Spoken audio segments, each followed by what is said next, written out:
Today we're going to be talking about what it takes to build a good team.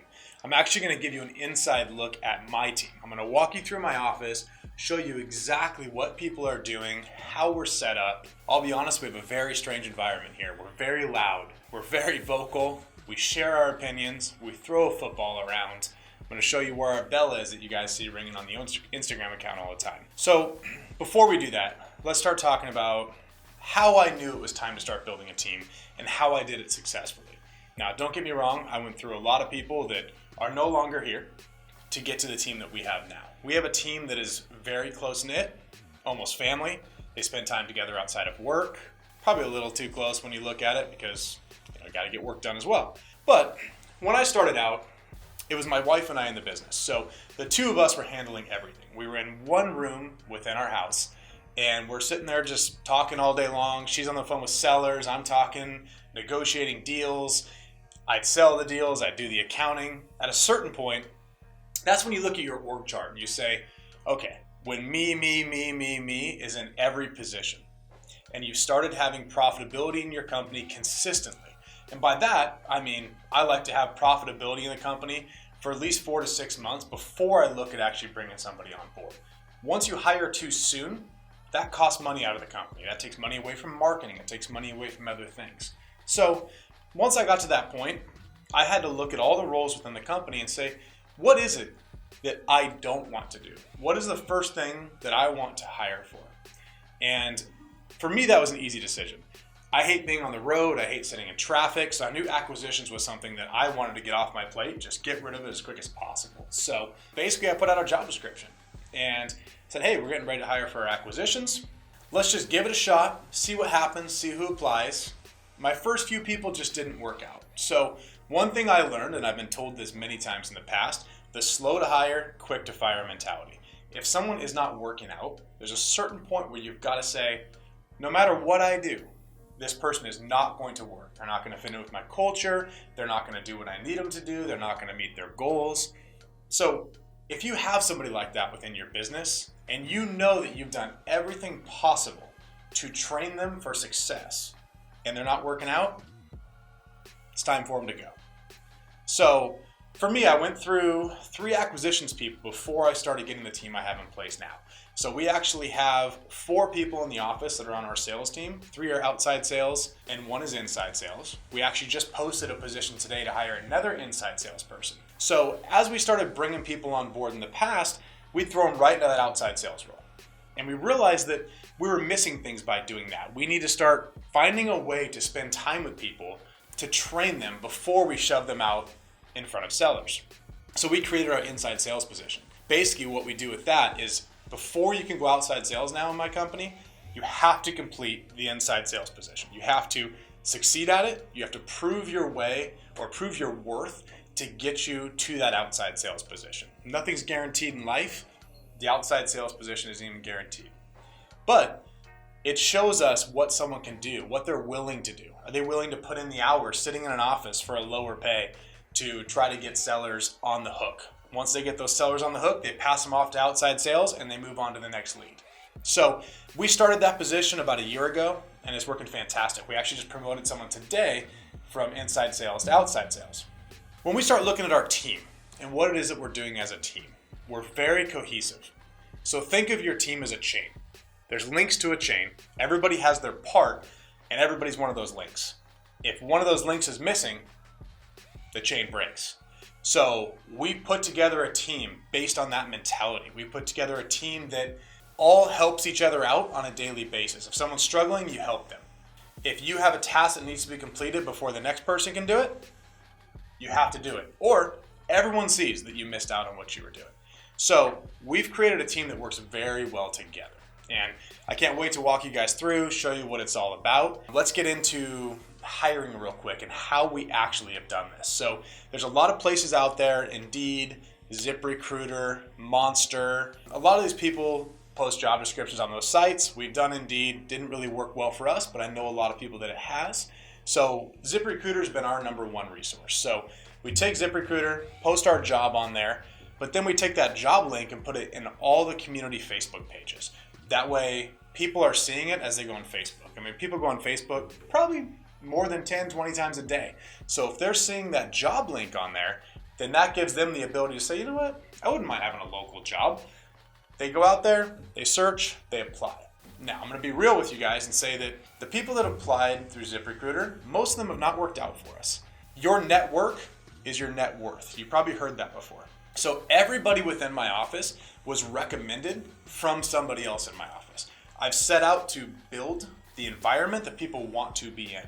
So what happens is when a job opens up and people actually enjoy working here, they say, oh, I've got this friend that might be good for this position. Oh, I have a friend of a friend. There's recommendations within the company to bring people on board. And we definitely make them apply through the ZipRecruiter platform, but they get kind of the leg up once our employees know about them. So that's worked very well for us in the past. The other thing we do is be very unique in our job postings. So we don't just post out a job and say, all right, go ahead and apply. If you look at those ZipRecruiter links out there, I think even Indeed does the same thing. There's quick apply links. So somebody that's going through and wants to apply for a position can just go through and just click, click, click, click, click, and apply for 10 jobs in 5 seconds. We don't want those people. We want the people that are going to take the time to put in the effort to actually build an application. So we tell people you must email your resume to us within 24 hours. Then you need to hold your phone out in front of you. So you're just going to grab your phone, you're going to hold it out in front of you, and you're going to record a short video. And it could be 30 seconds, could be a minute. The video, you're going to tell us why we should hire you. You're also going to answer 2 questions. What is your favorite animal and why? And if you had $1 million, what would you do with it? Now, there are some significance to these questions, but ultimately, we just want to make sure people are actually able to follow directions. So, did you read the job posting or didn't you? If you did, you'll know you need to send that video in. Now, as people are nervous on the video, they're doing something new, did they remember to answer the 2 questions? So when we had almost 2,000 applicants for a position, out of 2,000, 25 people submitted that video. 25. Out of that 25, 2 people actually answered those questions on the video. So it saved me from going through 2,000 resumes, and all I had to go through was 2. So it kind of narrows that process down for us because ultimately, as a business owner, you want someone that's going to work hard for your business, someone that you can trust to get things done. If you say, hey, I need you to complete A, B, and C, you need to know that they're actually going to do it. If they can't even follow directions at the time of applying, do you think they're really going to work out? Most likely not. So let's get into the significance of the questions a little bit. What is your favorite animal? I mean, honestly, I could care less about this. More, this is humorous for us to see what people actually say because we've had some very, very strange videos. Lindsay, that's actually hired with me, she actually did her video, and we won't share it with you guys because she'll kill me. But she answered her questions on there, and we all sat around and had a good laugh about it. But the $1 million question, this one is very important for us because it shows how financially responsible you are on things. Because if I said, if you had $1 million, what would you do with it? And if your video says, oh, I'd buy a sports car, I'd go on a most expensive vacation I've ever been on, basically what you're saying is that money would be gone in 30 seconds. So if someone said, oh, I would buy a rental property, or, oh, you know what, I would invest the money. You're looking at things like that, it shows that this person is more financially responsible. So that's the kind of stuff that we look for in our responses. And again, these are pretty fun to watch, some of these videos, just to see what it is that people say. We've had some great applicants. I have gotten pushback in the past saying, well, you just want to see what people look like before you hire them. Not at all. I could care less what you look like. I just want to see that you can actually follow directions. I don't care, male, female, old, young, it doesn't matter. To me, it matters if you're going to fit in with our team and you're going to fit in with our culture here, and that's what's going to make you survive.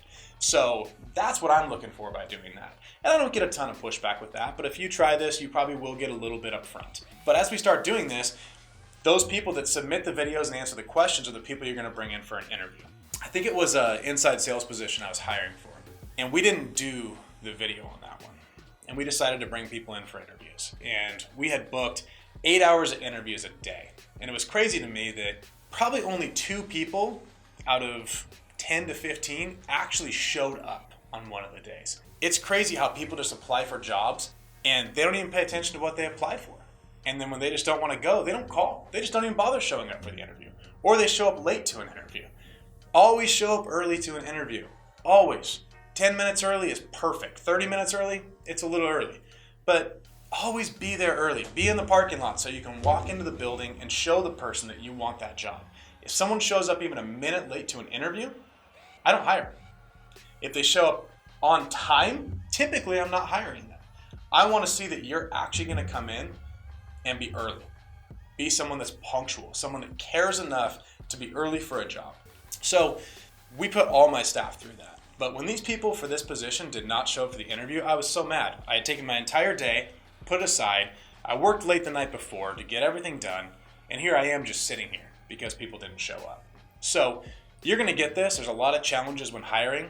And I will say it again, you will go through a lot of people that you have issues with, that you have to let go in order to get to the team you want. So don't think that your first hire potentially is going to be that person that's with your company for the next 10 years. The first hire you have probably is going to be someone that's filling in a position. I hope they last for you, but they may not. I don't have the first person I hired here in my office anymore, or the second person I hired. They're not here. They just didn't fit in with the team. They didn't fit into the direction that we were going. And ultimately, those people left the company. So when we look at my team and what we've built today, we have no turnover. Nobody's leaving the company. We promote from within. We offer every other position that opens up to the current employees prior to offering it to everyone else. Then on top of that, we also ask them if they have any friends or anything like that that would be good for the position. So by doing that, we're keeping that close-knit team. We're a very hard company to get into as far as employment because we don't really have positions open up unless we're growing and creating new positions, or unless somebody in the company, for instance, is moving from inside sales to outside sales, which creates that inside sales role. So create that company culture that people want to work for. If you truly saw us in action, I swear we'd be a reality TV show, because we could put cameras all over this office. You'd be like, oh my gosh, this is the most dysfunctional office that I've ever seen in my life. But this dysfunctional office out here brings in about $4 million in wholesale fees per year, multiple being over $100,000 spreads. Somehow the dysfunctionality of this office makes it functional, and it works. We have this environment that's very hard to duplicate. I've had friends that have tried to duplicate it. They've sat in my office, tried to see what we would do, and they would sit here in the reception chairs in the middle of the office, and they would just say, oh my gosh, you guys are full of energy. How do you keep up with this? How do you deal with this on a daily basis? I love it. For me, it just shows that people are actually enjoying what they're doing. We're not having people come in, shove you into a cubicle, and just say, here, you're in there at 9 o'clock, don't come out of there until 5. I hate that. Our environment is very open. We have music playing. We try to have a lot of fun. We have team outings where we go out and do things. We create the culture that people may want to come work for. People talk about millennials these days, and millennials not having the same work ethic as older generations. And in a bit, that's true. But it's not necessarily a bad thing. It's just office environments have had to shift a little bit. Mindsets have had to shift. Company cultures have had to change. Just because there's a different work ethic now than what there was. And again, I'm not saying that the work ethic of millennials isn't good. It's just different. So if you look back to when my dad was working, right? My dad would go to work every single day. He would sit at his desk and he would stay quiet. They'd do their job. It was a very professional environment. Most likely they're going in ties, dress shirt, slacks, dress shoes, all those type of things. My office is jeans, t-shirts. People wear hats to work. We're very loud. We have a lot of fun. The environment that we've shifted to is because of the changes in cultures and because what people are looking for in jobs. I want people to want to work here, but I want people that want to work hard to want to work here. And that's why we've done this. So let me take you guys out. I'm going to show you our environment. I want you guys to see kind of what we're like. Remember, we're a little dysfunctional, but we're going to have a lot of fun. Hopefully you guys can take some of this and put this into your environment. All right, welcome to our office. We're going to walk you guys through, show you what we have going on, show you kind of some of the fun that we have. So basically, as soon as we come in, We have our transaction coordinator over here, Haley. So Haley deals with, so we're an escrow state in California, so Haley deals with all of our escrows. She deals with our escrow company. She talks to all of our sellers on a daily basis. So one thing that we do very well is we stay in close contact with our sellers. We make sure our sellers know everything that's going on. They know when deals are gonna close. So there's never any surprises, which in turn gets us good reviews. So if we start shifting over this way here, our inside sales role, we've got Aaron. So Aaron actually just got promoted. He got promoted to outside sales, so he put his time in doing his inside sales role. And now it's time for him to shift in to actually go and meet with sellers, do more negotiations over the phone, try to get us those large spreads, and hopefully double or triple what it is he's making. So this position is actually available. Depending on when you're watching this video, as of now, it's available. We're taking applications. We're gonna get somebody in the inside sales role, immerse them in our environment, and see what we can do to create another outside sales rep. As our guys start locking up deals out there, then we get into our dispositions role. So our dispositions role, she's on the phone right now, probably negotiating with a buyer. This is Brittany. Brittany handles all of our dispositions. Brittany, again, is somebody that was in network. Brittany is somebody that I met when I was coaching a mastermind, and we brought her on board to do all of our dispositions. Ryan's not in here right now, but we can take a look at Ryan's office. And we can look at all of his trophies up here. So what we do with our sales team is we provide trophies for the top sales rep of the month. So let's get a close up of what they're doing here. This is what our trophies look like. Bragging rights for the team. So the team has the ability to say, hey, I got all these trophies. His trophies are all hidden up here behind his pictures. He's got a lot of them. So Brittany's shelf is still empty, so she's got to get some stuff up here on her shelf. One thing that we started doing in the office is we started playing music. So we have our TV here. We've got some music playing in the background. Never silent here. I hate silence, so we try to steer clear of that. As we get over to one of the most important roles in the business, the first line of contact. When people reach out to us based on postcards and things like that, they're gonna get Cassie, or they're gonna get our virtual assistant, Jim, on the phone. So Cassie answers the majority of our inbound phone calls. She takes in general information from the seller. She asks questions, why are you selling, that type of thing. Kind of just a little bit of information to pry into their life a little bit. So she's basically looking for distress. She's looking for the sellers that she needs to get put off to our acquisitions team right away. So she does a lot for us. We got Jim in the Philippines as well. So between the two of them, they're typically answering most of our calls. We are hiring for a virtual assistant right now as well. Again, depending on when you see the videos. So based on our office, got our seating area here where we spend a lot of time just kind of talking, networking, place to sit, just to have some conversations when needed. As we start getting into our sales team, we've got Nick over here. Hey, Billy, Nick here. He's on the phone right now, calling sellers. Nick's come over here. He's got one trophy up there on his shelf that he's gotten recently. He was just shifted over to an outside sales role. He filled in on a couple other roles for us in the past. So he's going to be adding a lot more trophies to that, but he is one of our outside sales guys. Vanessa over here. This actually isn't her desk, so I have no idea what she's doing over here. But she runs our Lead Gen Pros cold calling company. She also runs customer service for skiptracelist.com. And she also runs the support for Wholesale and Elite Mastermind. So she actually runs 3 different companies for us and just kind of rotates her desk apparently wherever she wants. So this one here, this is an open desk. Like I said, we're hiring. So make sure if you have anyone that you think would be good for positions to reach out to us. We're always trying to hire good talent all the time. Then as we come back this way here, we've got Mike. So Mike is my COO. Mike is literally running my business operations. So he's in here working with our team right now, trying to see what he can do. Let's just kind of eavesdrop on him here a little bit. How our schedule is currently laid out with leads and follow-up text messages, missed Mike's calls. talking to Cassie right now. He's also got Jessica in here, who's my wife. Jessica also does a lot of odds and ends stuff for us, projects. She has the title of VP of Leads for us. So they're having their meeting right now to try to figure out the virtual assistant we're hiring, when she's going to start, how we're going to train her, exactly what we need to do on this. So we don't have a lot of meetings within our office. Meetings are something that I absolutely hate, unless of course it's something that's going to bring us revenue.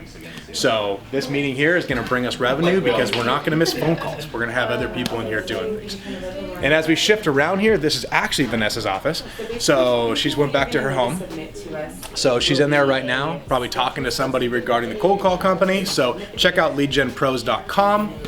Could be skip trace as well. If you're looking for skip tracing, we have great data on skip tracing, which is skiptracelist.com. Use code SKIPTRACE18, and that will get you 18 cents skip tracing. The best part, no minimums. So here we are. This is what our office looks like. This is what our environment looks like. Not a very big space, but I mean, ultimately you don't need a 5,000 square foot office. We can fit quite a few more people in here. We have a lot of fun. So we'll do some more videos in the future on what our team looks like. But for now, we'll let them get back to work.